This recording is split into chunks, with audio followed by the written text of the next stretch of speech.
Hare Krishna, Namaste, Chapter 17, which is entitled as Shraddha-traya vibhava yoga, the three types of faith. Sloka 18.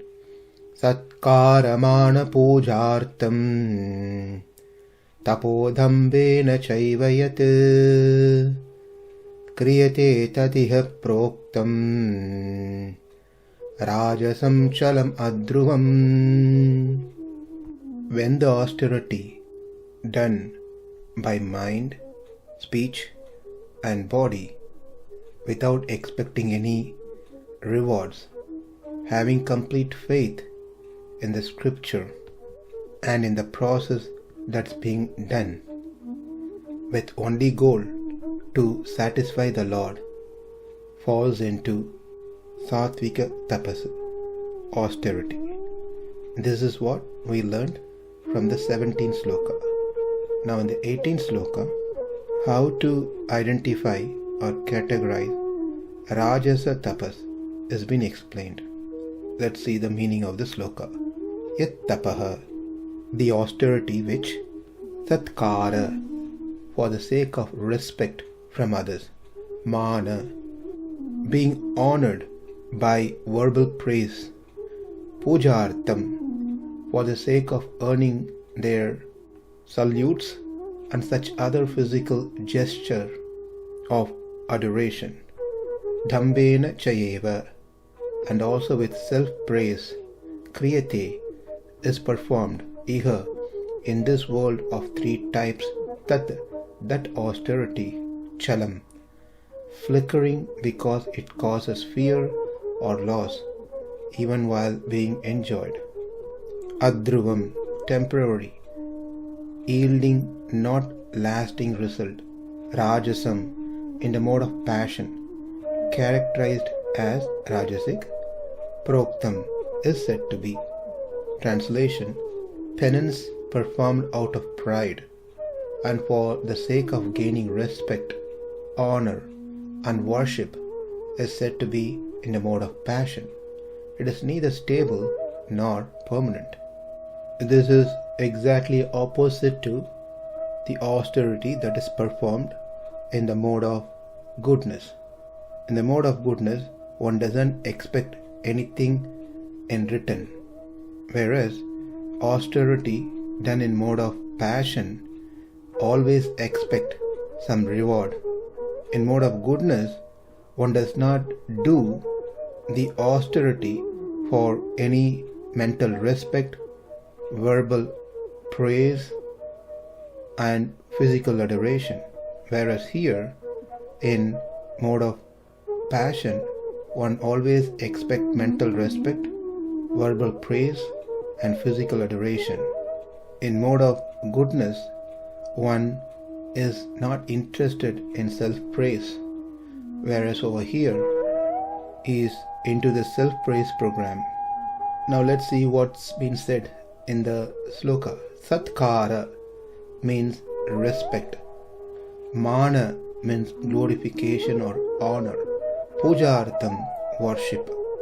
Now if you see these three things directly related to three things that we saw earlier. Respect, which involves mind. Māna means honor or glorification that comes out as speech. Pūjārthaṁ, worship, it expressed in the form of some action through the body, by folding palms to say namaskar or touching their feet, or some way of expressing the worship. That is pūjārthaṁ. Let's be clear, these three things is not that person who is in mode of rajoguna does.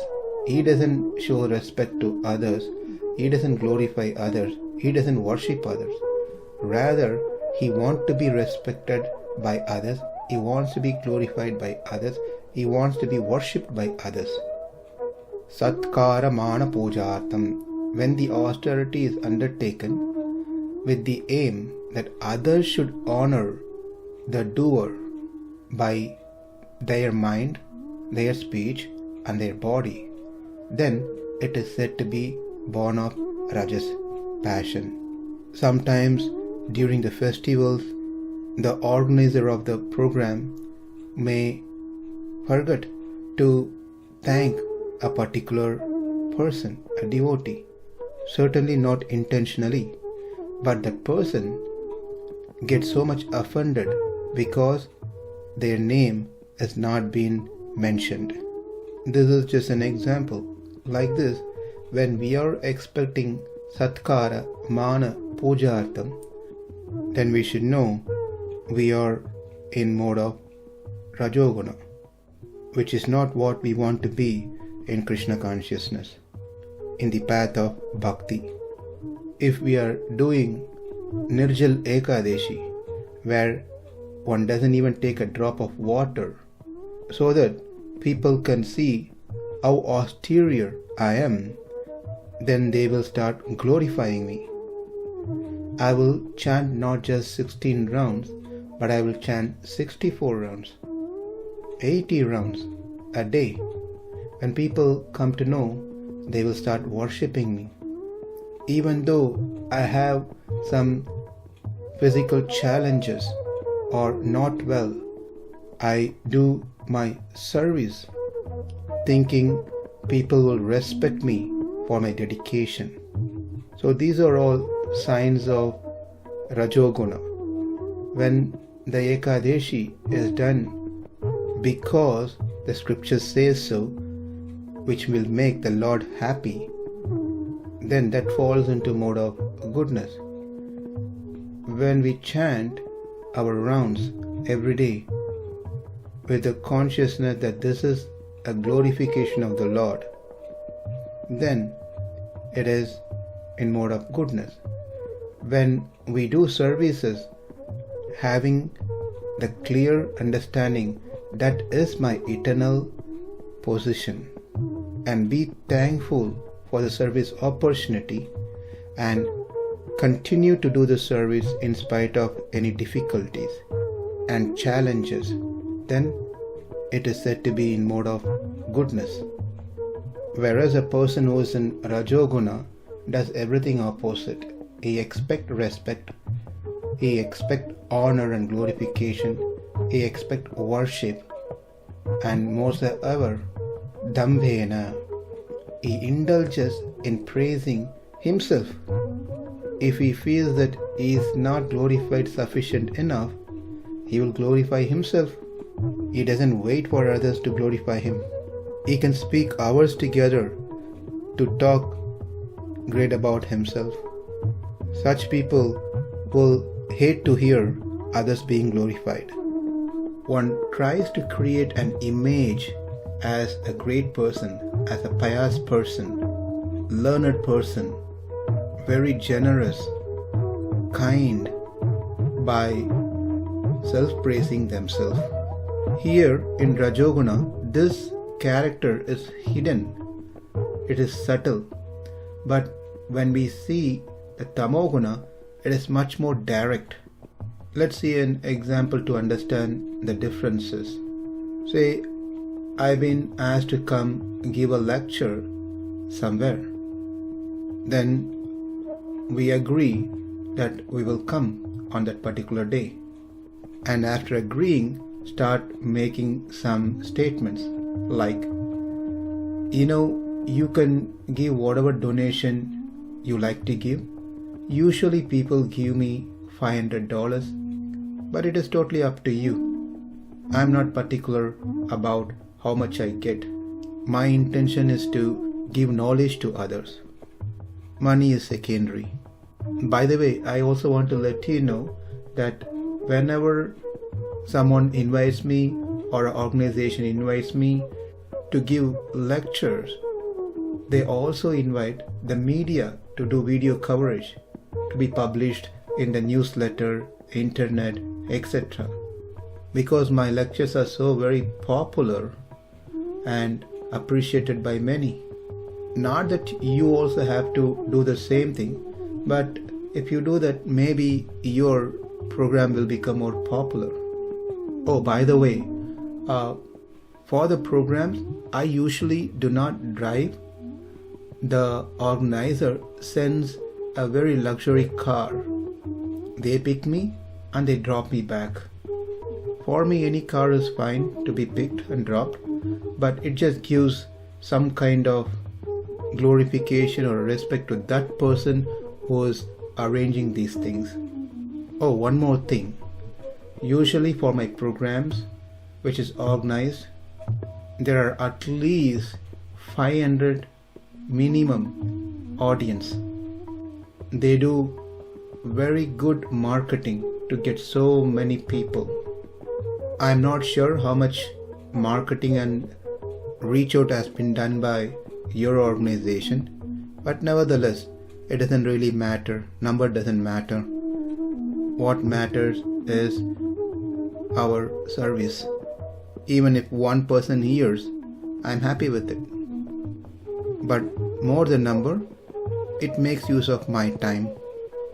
Oh, are you inviting any special guest speaker like mayor or any high position government officer?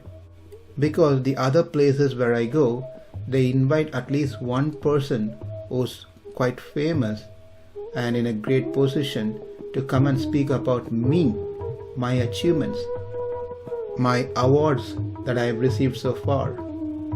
Anyways, this can continue. We can see how the person in Rajoguna has an hidden agenda. He doesn't tell directly, but he wants these things to be done for his respect, glorification and worship. Whereas the person in Tamoguna is quite straightforward. He doesn't go around like the Rajoguna person. He directly demands, I need $500 per an hour of lecture. You should invite media and a special guest speaker. I need such and such car to pick me up and drop me back. So here we can see the Tamoguna person undertake any austerity for the sake of earning name and fame. The Rajoguna person also desires name and fame, but it is on a subtle level. Whereas Sattvaguna person who does austerity is totally disinterested in any form of reward, either physical or mental. So Rajoguna people, when they do austerity, it involves some kind of benefits to others so that they will eventually get name and fame even when they are not there in this world. One may ask a question, what's wrong in that? Well, doing good to others, helping others, if others have benefited by our act, there's nothing wrong in it. Absolutely nothing wrong. One must do those things. If one does good things for others, which will prolong even after that person's leaving the body, that is, if we do something that will last even if we leave this body, so people can think how great I am and praise me even when I'm not there physically, then such kind of act is not in mode of goodness, it is mode of passion. Let me build this temple so that my generations to come will praise me for the austerity that I've taken to build this temple. Let me help this family so that this family can be thankful to me, they can praise me, they can respect me, they can worship me. Let me give charity to this organization so that my name is imprinted in their history. Satkāra-māna-pūjārthaṁ. When an austerity is done, keeping these as the main goals, then it is said to be in mode of passion. But the result of such act will be calam and adhruvam. It yields perishable results and it is temporary by nature. Calam means the reward that is derived through rājasa tapas will be unsteady and impermanent. In other words, it is flickering. Adhruvam, it gives the result which are short-lived. It is not for long term. Let's learn about these two terms, calam and adhruvam, in our next session. Namaste. Hare Krishna.